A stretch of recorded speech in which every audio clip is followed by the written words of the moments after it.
Friends, welcome to our today's session. Today we'll be learning the various theories of capital structure. But prior to that, let us quickly recapitulate this few things that we have learned earlier, types of capital structure, etc. And very quickly, I'm going to share the screen with you. Just a minute.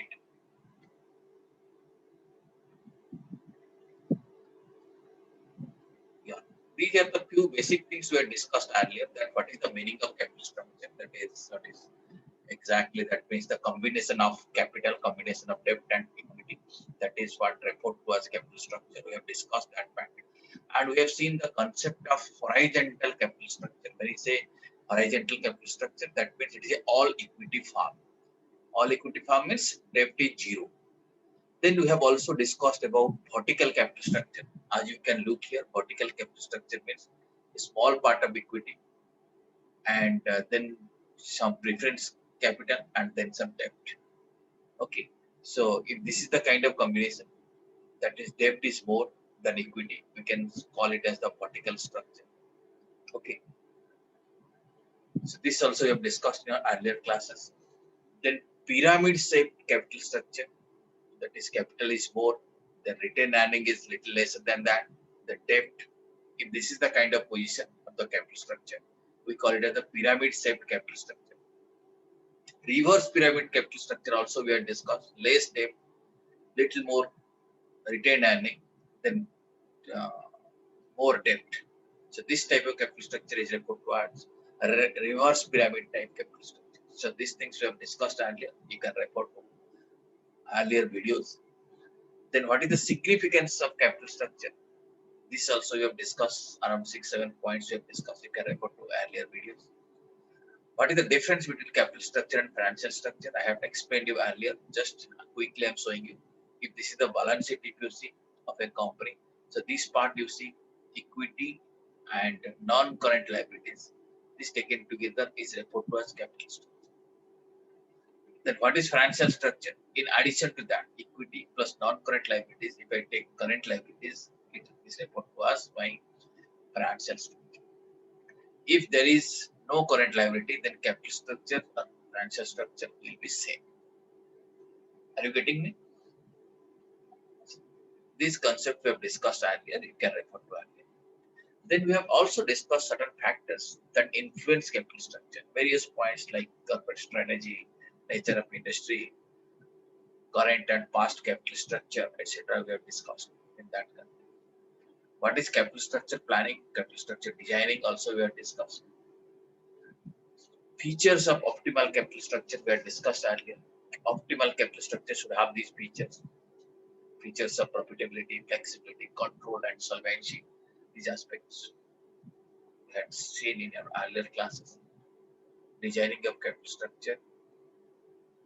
Okay, various attributes of a well-planned capital structure, components of total capital, and this is important thing, that is factors governing capital structure. There are various factors like cash flow position, interest coverage ratio, debt service coverage ratio, return on investment. So these are various factors that influence, that govern the capital structure we have discussed. Okay, up to this classes are over and recorded classes are available. Now, today what we are going to, one more thing also we have discussed, that how capital structure is related to value of the firm. Right. So this thing also has been discussed, value of bond and value of equity, all these things we have completed already. So after that, we are going to start this thing, capital structure theories. Is it okay now? Let us start our today's class. If you have any query on that capital structure, very quickly let me know.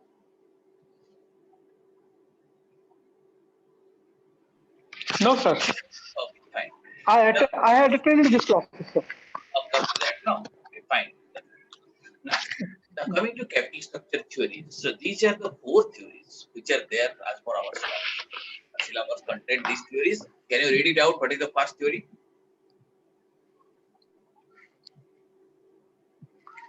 Net income approach. Net income approach. Net operating income approach. Then Traditional Net operating income approach. Okay. Next one. Traditional approach. Then Traditional approach. right. Approach. So these are the four theories. We can call it the net income theory, net operating income theory, traditional theory, or Modigliani and Miller's theory, that is theory, that also we will learn. So one by one we will be covering the concept of these theories. But there are certain things we need to learn, or you can say certain things which are common to all these theories we need to learn. These capital structure theories, in fact, tells us whether a capital structure has some impact on the value of the farm or not. As you already know, as students of financial management, you know the ultimate objective is to maximize the value of the farm. Whether this capital structure will be having some impact on value of the farm or not, we'll be learning through these theories. Okay, and when you see capital structure, you know it is a combination of debt and equity. So if I introduce more debt or I keep more equity, what impact it will be having on the value of the farm, that we need to learn. Okay, so you can say the capital structure theories tells us whether introduction of the debt has an impact on the value of the farm. So that is what we are testing through these theories. When you introduce debt, it brings a leverage in the farm's capital structure. The concept of leverage will be learning later on. Concept of leverage means it's a concept through which, or if you use leverage, by putting less effort, you'll be getting more reward. Okay, and in the context of financial management, that means my cost of capital will be less and my profit or return on investment will be more. This concept is called as leverage. Suppose my cost of capital is 10%, but my profit percentage is 20%. You can say that is a leverage. So when I bring debt in my capital structure, when I introduce debt in my capital structure, it brings a kind of leverage. Okay, and because of this leverage, a business or a farm is able to maximize the value of the farm. A farm which has got debt in its capital structure is referred to as a levered farm. Levered farm means it's a farm where there is a debt in the capital structure, right? And as I told you, we have to see whether farm's value is getting maximized. And the value of the farm means value of shares plus value of debt taken together. Value of farm, or you can say this is value of the business. The value of the farm is what? Value of the share and value of debt. That means value of entire equity and value of debt. If I combine both the things, I will be getting value of the farm. Formula wise, I can refer to like this: V is equal to S plus D. S plus D. V means value of the farm. S means value of the share. D means value of debt. Okay. So now we'll remember V is equal to what? S plus D. S plus D. S means share. D means debt. Okay. Now, there are certain assumptions which are common to all the four theories. Right. First assumption is that cost of debt is cheaper than cost of equity. In all the four theories that we are going to learn, always these assumptions are there. And there are some specific assumptions are also there. So the specific assumptions we'll be learning when we'll be learning the particular theory. But these are the common. In every theory, these assumptions are there. Okay. First assumption, please read it out. Any one of you can read it out. Cost of debt is cheaper than cost of equity.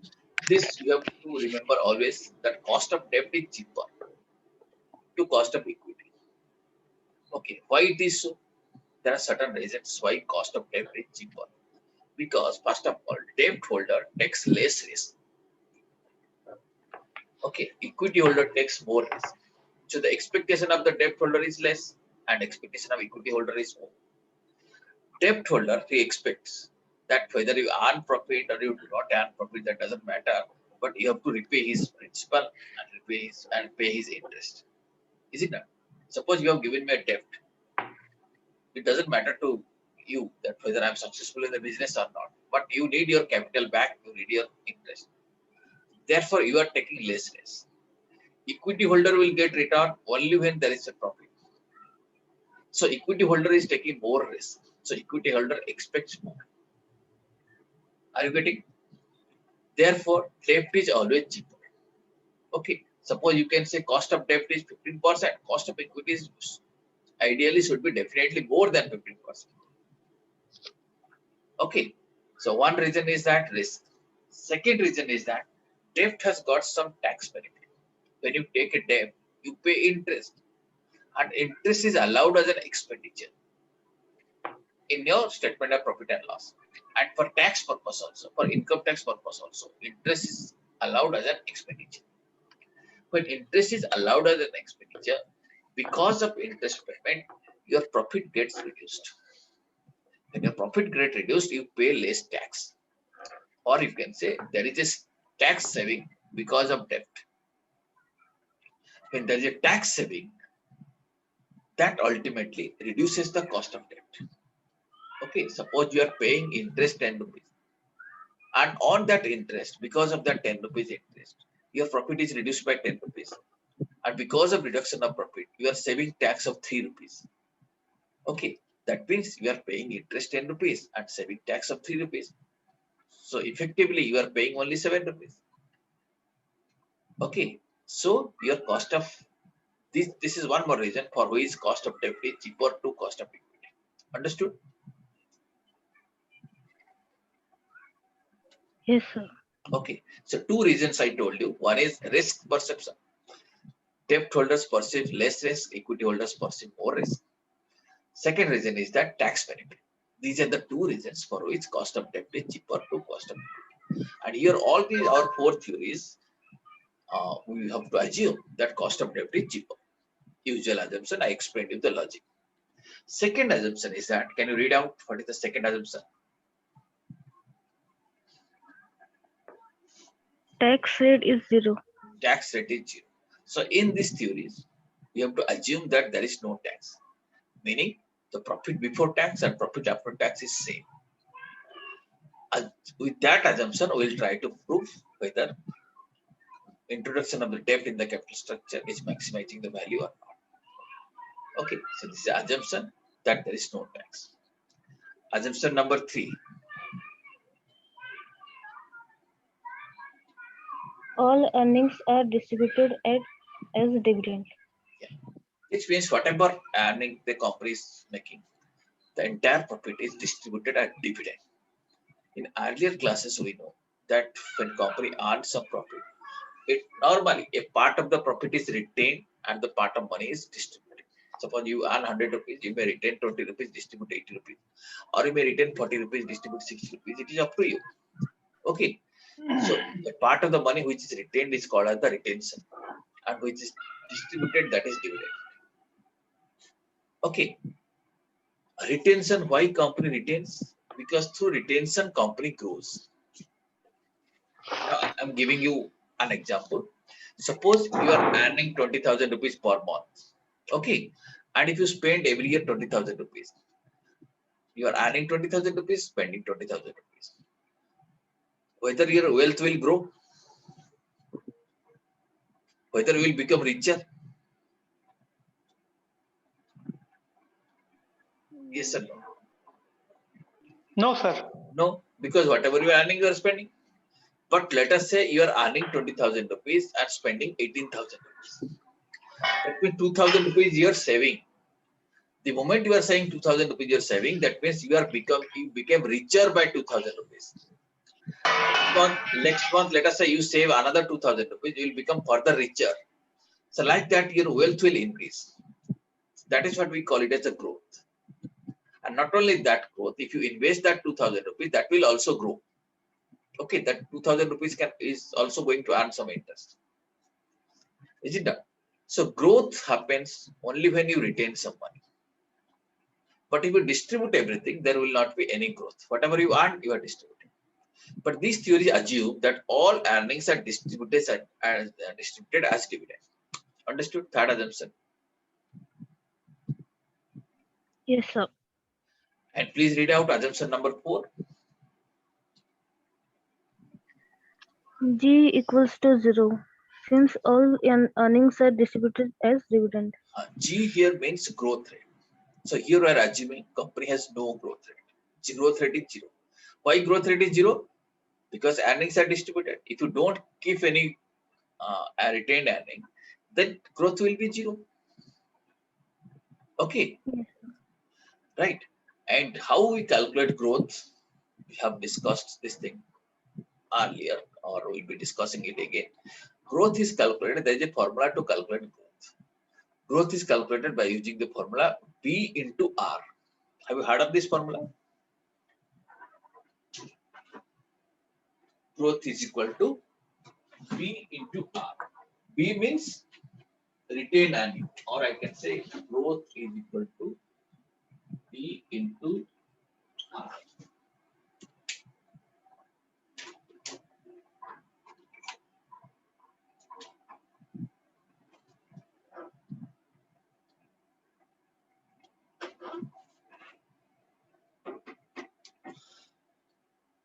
Okay, this is how we calculate growth.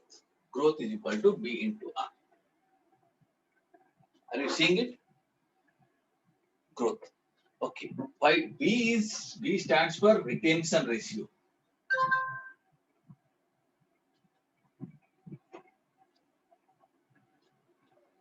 R stands for return on equity. Okay. So if you multiply this retention ratio in return on equity, you'll be able to calculate growth.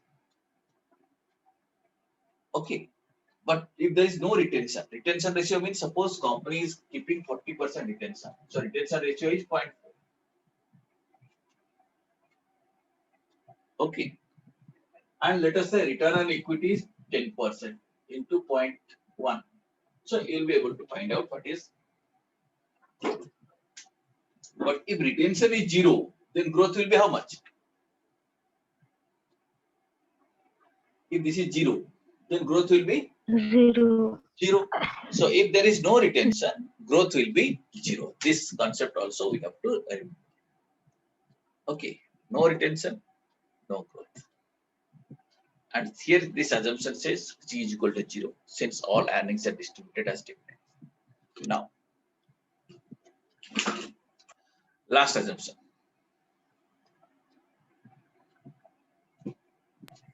Without incurring any transaction cost, a firm can change its capital structure. Meaning, the firm can comfortably change its capital structure. If firm wants, he can convert debt into equity or equity into debt.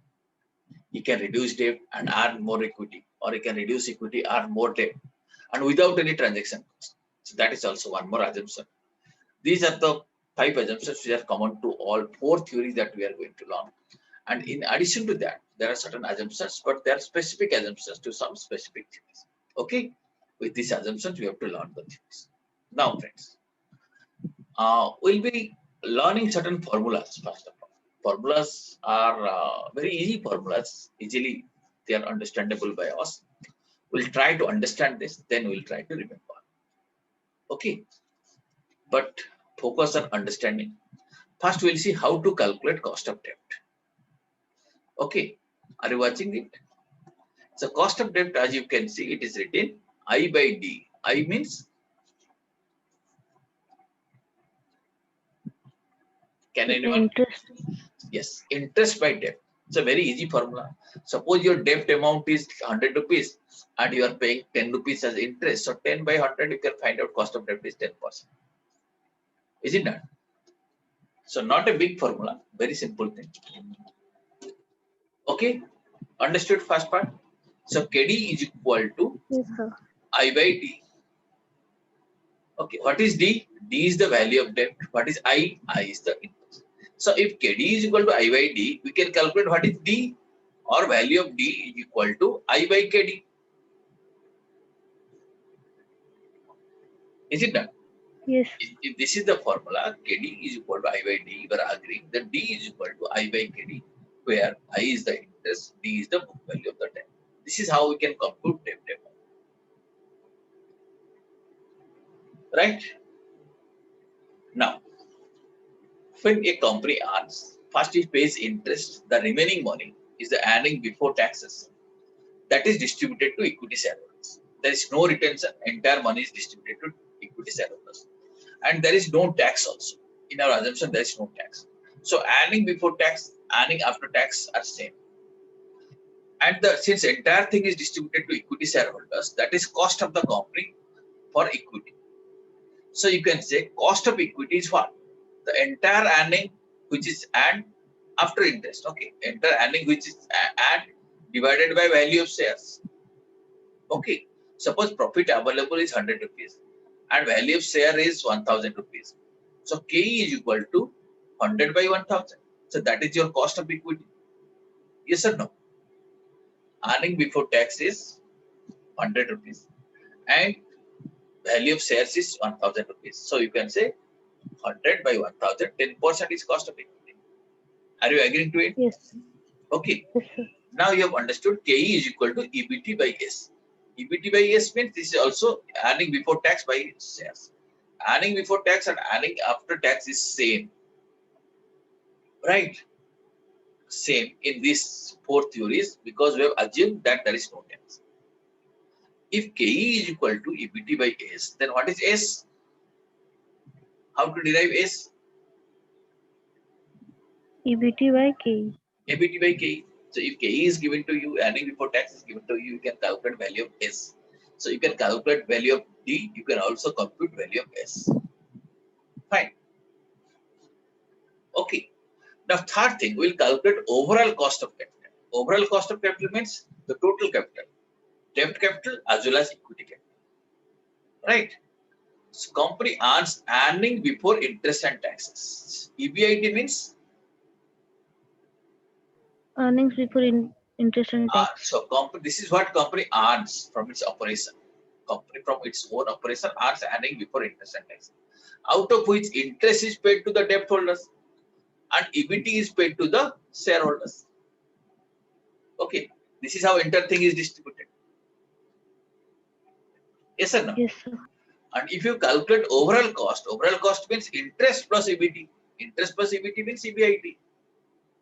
So overall cost or KO is equal to EBIT divided by, here what will divide? Equity plus debt, both debt and equity. This is what I call it as a V. V means value of the farm. Okay, so overall cost is equal to EBIT by farm value. Understood? What is farm value? V Yes, is sir. equal to D plus S. We have learned just now. Value is equal to D plus F, debt plus S. Okay, so KO or overall cost of capital is equal to EBIT by V. Okay, Yes, sir. if KO is equal to EBIT by V, then what is V? How to calculate V? EBIT by KO. EBIT by KO. Understood this thing? Yes, sir. Now from this concept, from the cost of debt, cost of equity, and cost of capital, from these three formulas, these formulas are KD is equal to I by D, KE is equal to EBT by S, and KO is equal to EBIT by V. These three formulas we have derived. D is equal to I by KD, S is equal to EBT by KE, or V is equal to EBIT by KO. This formula tells us D means value of debt, S means value of shares, V means value of debt and share taken together. That means value of the business or value of the farm. Okay? Understood? Yes, sir. Okay, good. Now you have to remember this thing. This is how these are the formulas we are going to learn. Now, we'll be learning some related formulas here. Now, these are some additional formulas you can remember. You can note down afterwards also. Thanks. Referring to recorded videos, you can note down. Now you see, cost of debt we have learned interest by value of debt. Is it done? Value of debt means the market price of debt, or you can say interest by market price. Okay. If that is so, the market price or D, or the debt value is equal to interest by KD. This concept you have to remember. Okay, debt is equal to interest by KD. Now, what is cost of equity? Cost of equity is the dividend distribution by equity share price, or you can say D by PU. And since investors who are investing, they're expecting future dividends, not past dividends. Their expectation is future dividend. Future dividend is D1. That is after 1 year, what the person will be getting. So formula is D1 by P0. Okay. So KE is equal to D1 by P0.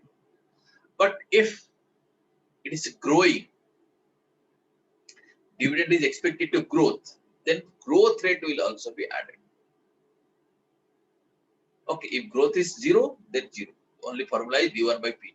If in case there is some growth, then the KE is equal to D1 by P0 plus G. Understood? Sir, P0 is share value, no, sir? P0 is the value of share, right? P0 means price at time point 0. That means at today, what is the price? Okay. Yes, sir. Okay. Now you see, and this is not a new formula. This is not a new formula. Why I am saying it's not a new formula? We have already studied perpetuity concept. Okay. Yes, sir. We are learning perpetuity. I had told you what is the. Have you remembered what is the present value of perpetuity? Present value of perpetuity is perpetuity by TVM, time value of money. Okay. Let me explain it.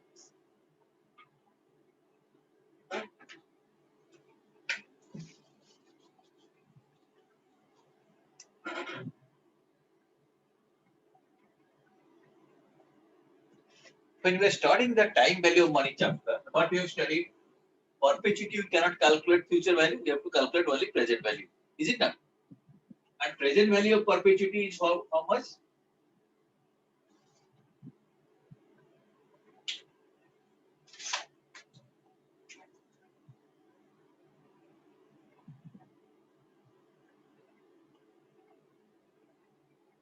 Is equal to how much?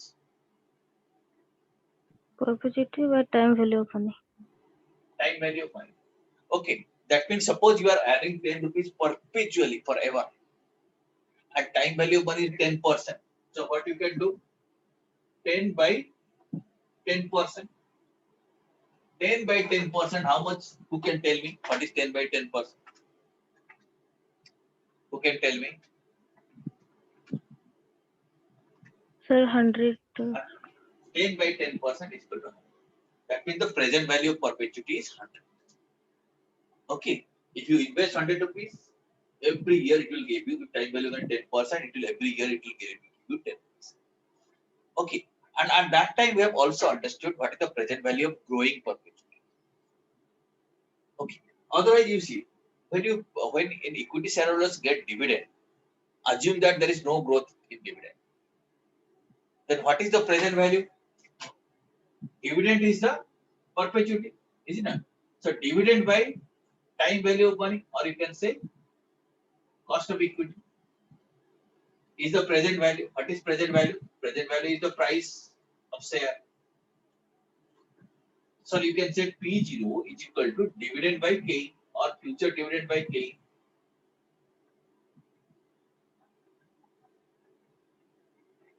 Is it not? So by modifying the perpetuity dividend, we are arriving at that.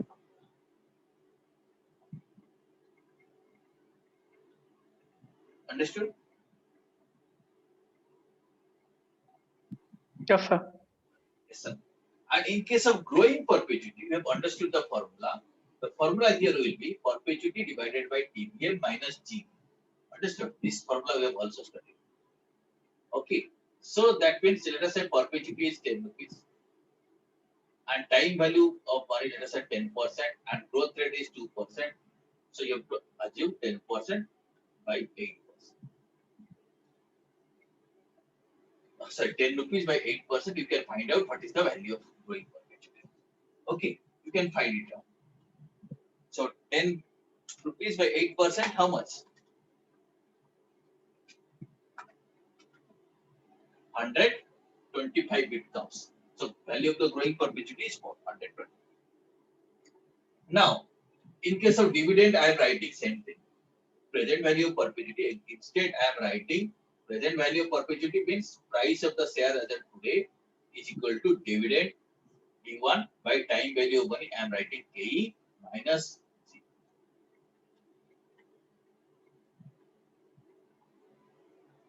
Okay. Now, how to calculate KE? You can find it out.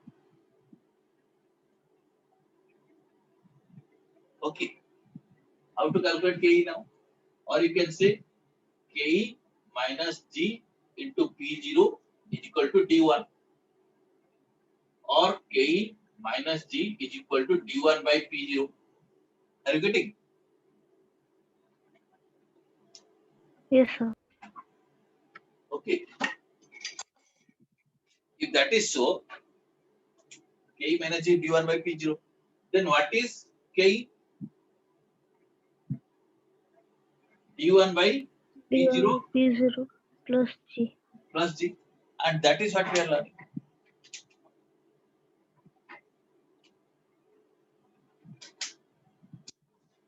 Okay. And that is the formula I am telling you.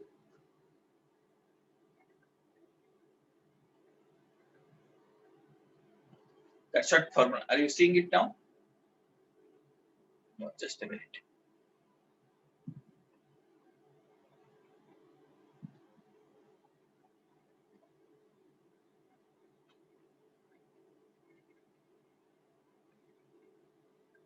Now I'm going to share the screen again. Now you can watch. That is the formula I'm saying.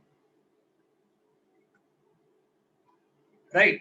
So P0 is equal to D1 divided by KE minus G, or KE is equal to D1 by P0 plus G. Okay. Yes, sir. Yeah. Now let us learn the next formula. Overall cost of capital. Why you are learning so many formulas? Because in question maybe at different point of time, different data might have been given. By using the data, you need to learn how to compute cost of debt, cost of equity, and cost of overall cost of capital. You may also compute value of debt, value of equity, and the value of the farm. Overall cost of capital. What is overall cost of capital? Overall cost of capital is the cost of debt plus cost of equity. Is it not? But here what we'll do exactly? So cost of debt plus cost of equity, but cost of debt and cost of equity, their proportions are different. Is it not? So if you calculate the weighted average cost, what we'll do? Cost of debt and debt's proportion in the total value. That is cost of debt into debt by value plus cost of equity into share by value. Understood why it is so? Suppose V is the total debt and equity taken together. This is the total capital. In this total capital, how much is the debt proportion? Suppose total is 100, debt is 40. So 40 by 100 into cost of debt. So if debt is 100, equity will be 60. Debt is 40, equity will be 60. So 60 by 100 into cost of equity. Did you understand this formula? Why it is like this? So overall cost is equal to cost of debt into debt's proportion in the capital plus cost of equity into equity's proportion in the capital. Are you getting me? Or it is very difficult? Got, sir. Got it? Right. This is how overall cost of capital you can compute. Or there is one more formula how to compute overall cost of capital, which you have already discussed. Overall cost means this entire EBIT is distributed to the equity holders as well as debt holders. Is it done? Earning before interest and taxes is distributed. Interest is going to the debt holders and the balance, that is EBIT, is going to the equity holders. So entire thing is distributed means overall cost is the earning before interest and tax divided by total capital, that is debt plus equity. P is equal to S plus D, you already know. This is also one more way through which you can calculate overall cost. Okay? Yes, sir. Right. Yes. Or overall cost can also be calculated like cost of debt into debt's proportion. Instead of V, I am writing S plus D because you already know S plus D is equal to V. Is it? Yes, sir. Plus KE into S by S plus D. S plus D is the total capital. This is the share capital. This is the debt capital. So KO is equal to cost of debt into debt's proportion plus cost of equity into equity's proportion. This is also quite logical. Is it not? It is quite logical. The formula should be like this. Right? And the value of business you already know is equal to B is equal to S plus D. Are you finding comfortable with these formulas? Yes, sir.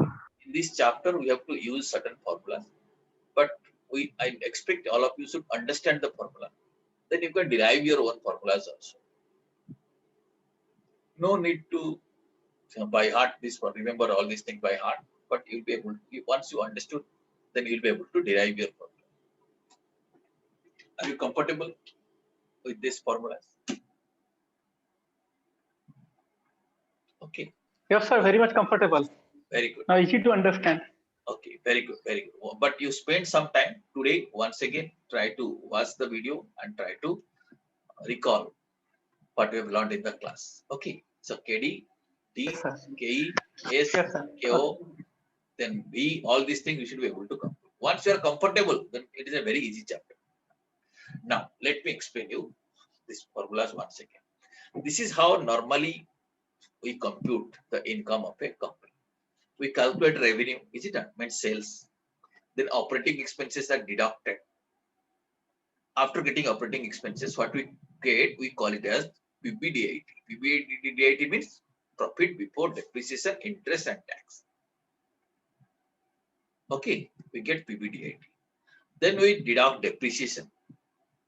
We get, it is called as the PBIT or EBIT. That is profit before interest and tax or earning before interest and taxes. Okay, understood? Thereafter, we deduct the financing cost. Thereafter, we deduct interest. From EBIT, we deduct interest. From EBIT, if interest is gone, what will remain is PBT. Okay, so profit before tax, profit before interest and taxes, minus interest, you will get profit before tax. Right? Then we pay tax. Here in this theory, you are assuming tax is 0. When you pay tax, we get profit after tax or earning after tax. And this amount is distributed. Some of this may be retained and some of this may be distributed as dividend. Right? And in these 4 theories, we are learning the entire amount is distributed. If this is so, then this part, interest is going to the debt holders. So cost of debt is equal to interest by debt. We'll find out how much is the debt. This interest is going interest by debt. What is cost of equity? This part is going to cost of equity. The cost of equity is dividend by equity or EAT by equity or PAT by equity. All are same thing. But this total thing, this part, this is distributed either by interest or by dividend. So overall cost is here, EBIT, or you can say overall cost is equal to EBIT by value. Value means debt plus equity, debt plus sale. Understood it now? Yes, sir. Okay, these concepts you need to understand. It will be very easier for you to apply the formula after that. Sir, fifth point, sir. Can you tell fifth point? This is In this this point. fifth point, sir, you wrote profit before depreciation, tax. It should not be. It should be profit after depreciation. It should be. Profit after depreciation. Yeah. Because we You are are right. You are right. It should not be before depreciation. This is after depreciation. Okay, profit before depreciation is there. after depreciation, profit and tax, 100% right. tax and interest. Yeah, Interest. it should be after depreciation, but before tax and interest, right? Hmm. Profit after depreciation and Before tax and interest. typographical error and before. Very good. You have pointed out this thing rightly. Yeah. Is it okay now? Yes, sir. This was profit before depreciation, interest and tax. I deduct depreciation, then profit after depreciation. But before tax,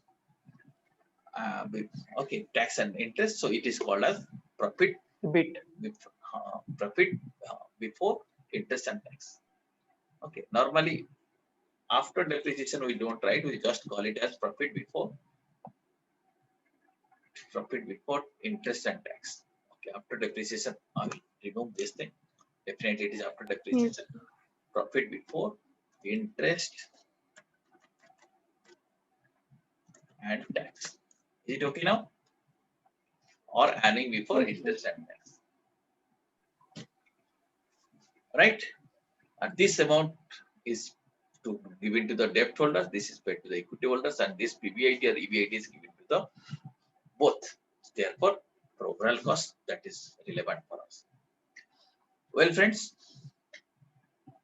now if we have understood this, now we are in the position to learn our first theory, which is called as net income theory, or we can refer to it as net income approach. Right? And this theory has two specific assumptions.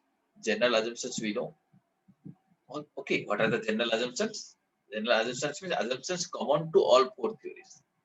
So 1, 2, 3, 4 already we know. Cost of debt is cheaper, tax rate is zero, all earnings are distributed, there is no growth, and there is no transaction cost also. And then this theory has these two specific assumptions. Can you please read the first assumption?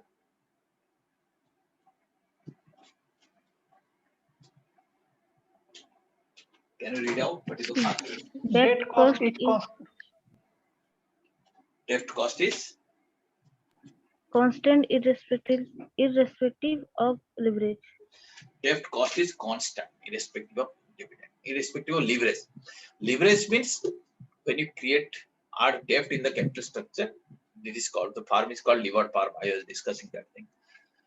That means whether debt is 10%, 20%, 50% in the capital structure, or debt is 5,000, 20,000, 5 lakh, it doesn't matter. Irrespective of the leverage, irrespective of the combination of debt and equity,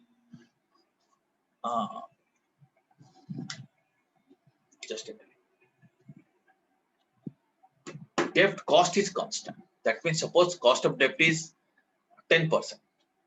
Whether you will take debt 5 lakh rupees or 5 crore rupees, the amount will be, the cost of debt will be 10%. Understood this?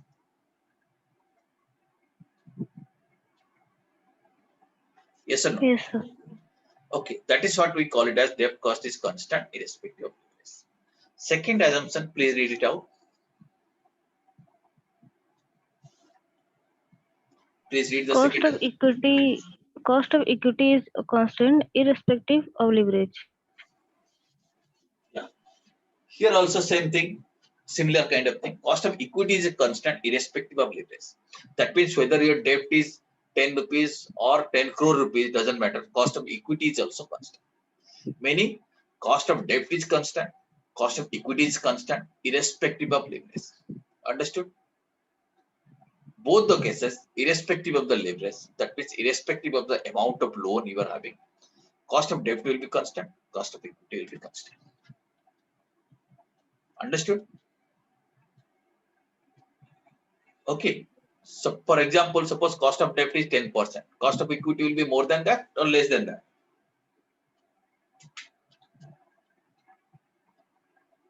Can you tell me? Cost of equity will be more than debt. Cost of debt. More, yeah, you know already, debt is always cheaper. I had explained you the meaning, logic for that. So if cost of debt is 10%, cost of equity will be more than that. Let us assume cost of equity is 15%. Okay, that means it will be constant. It will be always constant. I will show you. Sure.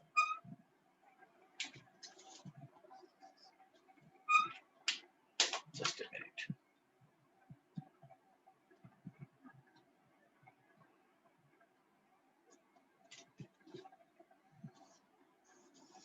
Let us say here in the chart I am taking leverage. Leverage means a debt. Debt might be 10, debt might be 20, maybe 30, maybe 40, maybe any amount. But irrespective of the debt in the capital structure, or you can say proportion of debt to capital. You can say 10%, 20, 10%. Let's say 10 by 100, 20 by 100. 20 by 100 means total capital is 100 and debt is 20. Irrespective of that, my KD will be constant. That means KD is a straight line. And my cost of equity is also constant. KE is also a straight line. Irrespective of leverage. Whether leverage is 0 or let us say leverage is 20 or 30, whatever might be. Irrespective of my leverage, my KD and KE will remain constant. Did you understand the meaning of this assumption? Yes or no? Yes, sir. Okay.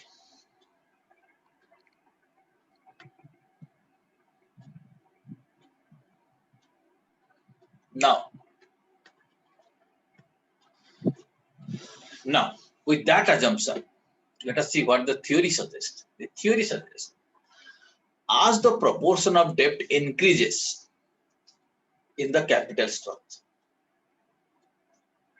the value of the firm will increase. Okay, if both are constant, if you increase the proportion of debt in the capital structure, the value of the firm will increase. This is because the overall cost will decrease.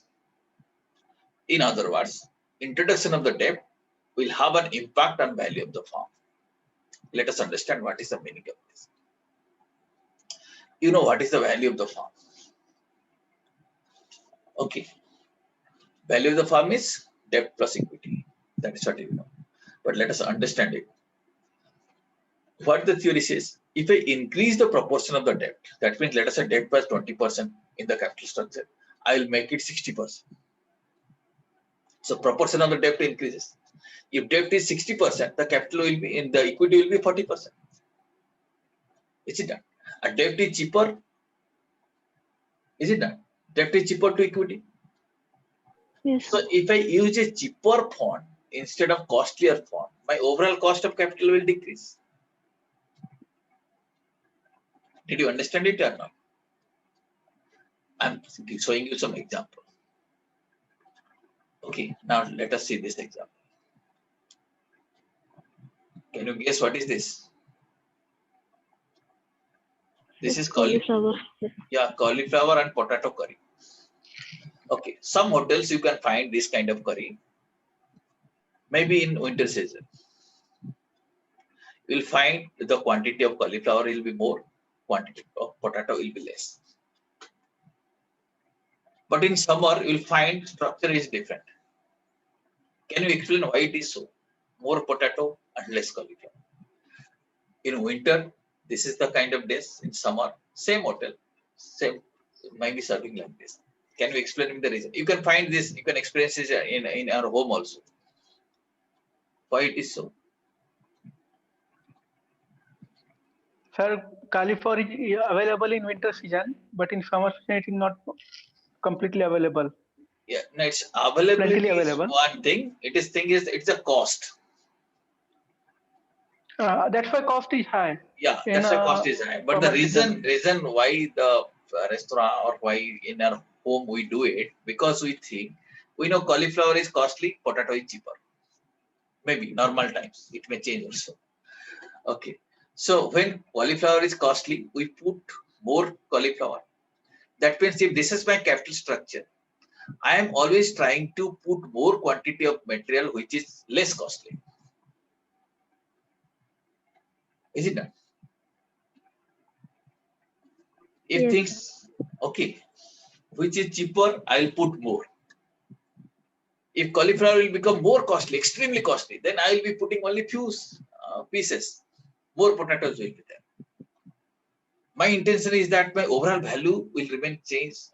I'll try to reduce the cost, overall cost. When overall cost is reduced, let us say cauliflower potato does not change anytime. Okay, and potato cost also doesn't change.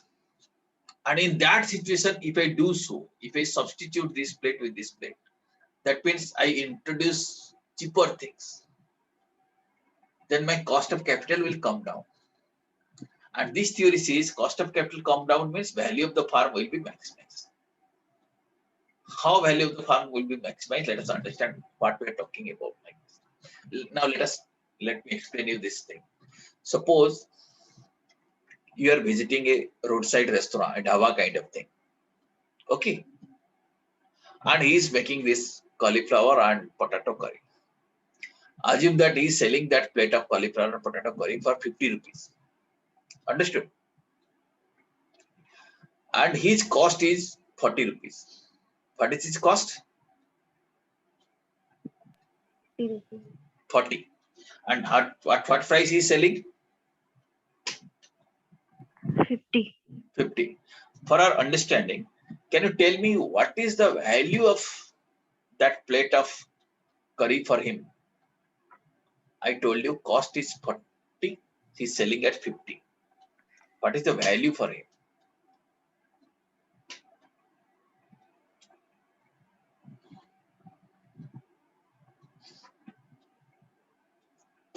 Can you explain? Can anyone tell me? Is it 40 or 50 or something different?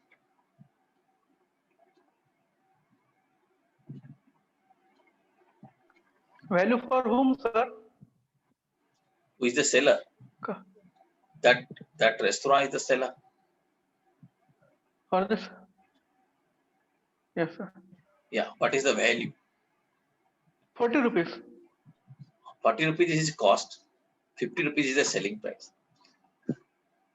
To understand the value concept, we have to keep this thing in the mind. In this situation and in this context, value is not 40 rupees, not 50 rupees, value is 10 rupees.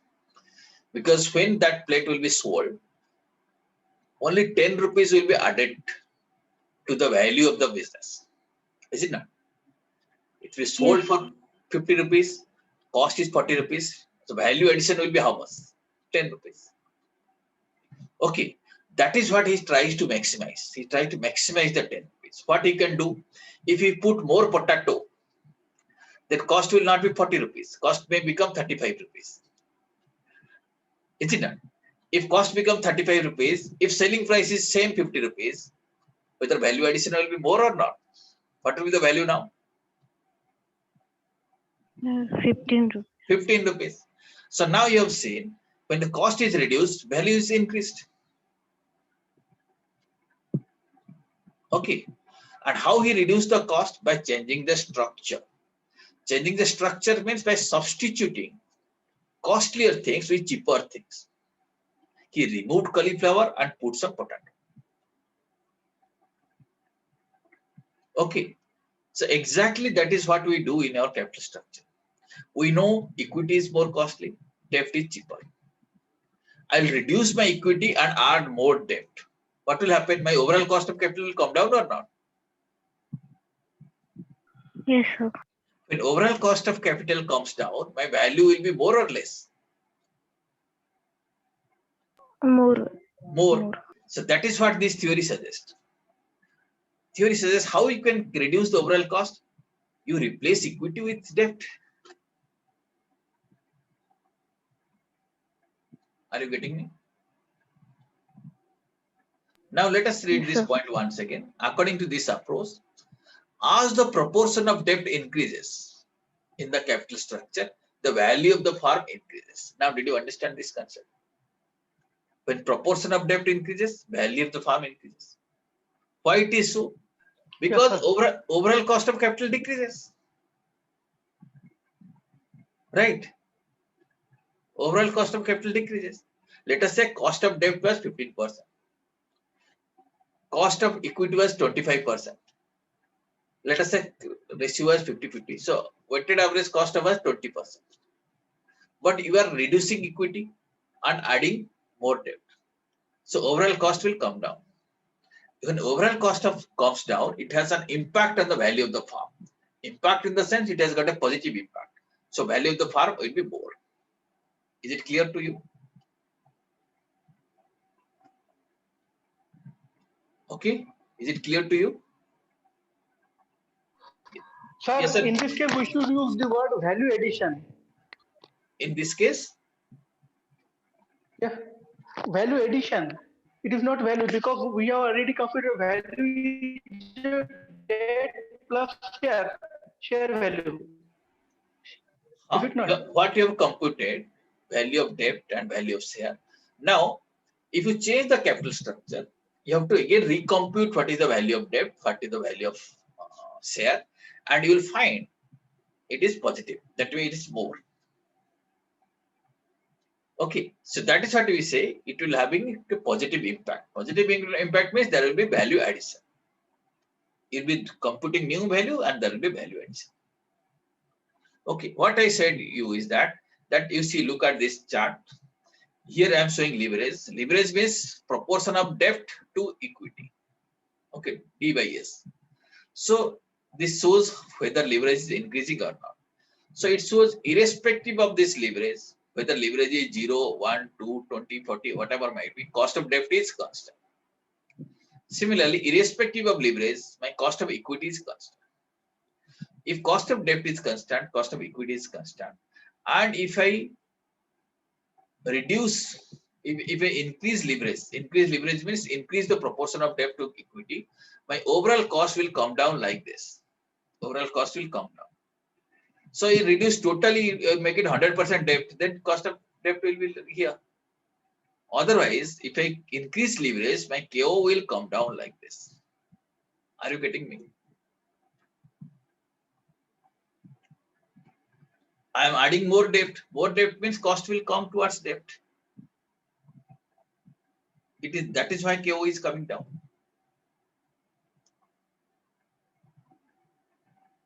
Okay.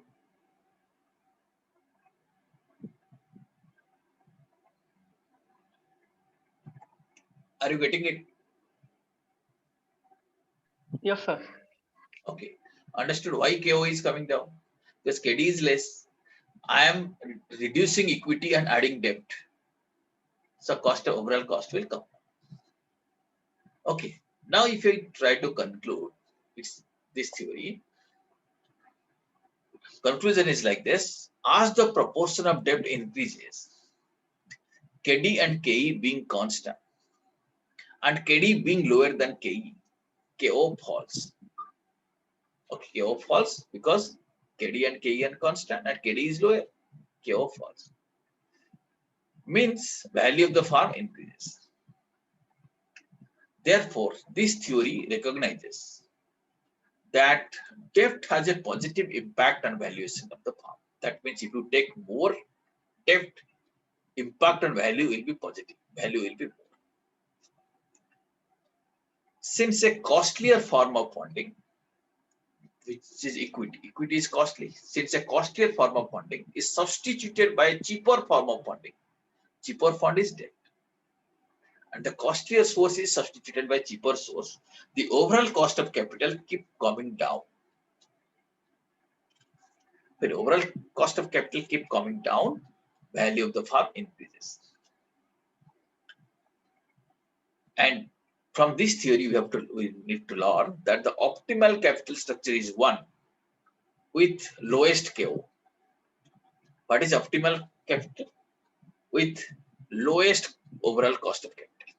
If overall cost of capital is lowest, then firm can maximize its value. So this is how this theory helps in computing optimum capital structure, where overall cost will be lower. Okay, friends. Understood this theory? Yes. Let us quickly. Okay, we'll do one thing. There is a question for you. You can take down this question. We'll be solving it in our next class. Okay, you see, 3 firms are there. Their EBIT figures are given to you. Interest are given to you. KE is 10%. KD is 6%. Compute the value of the firm and give your comment. So please come prepared. Next class will be solving this. Okay. Okay. So if you have any query, then let me know. Do you have any query? No, sir. Okay then. So thank you very, very much. So we'll catch up with your next class. But next class, please come prepared. So we'll continue with this. Thanks a lot.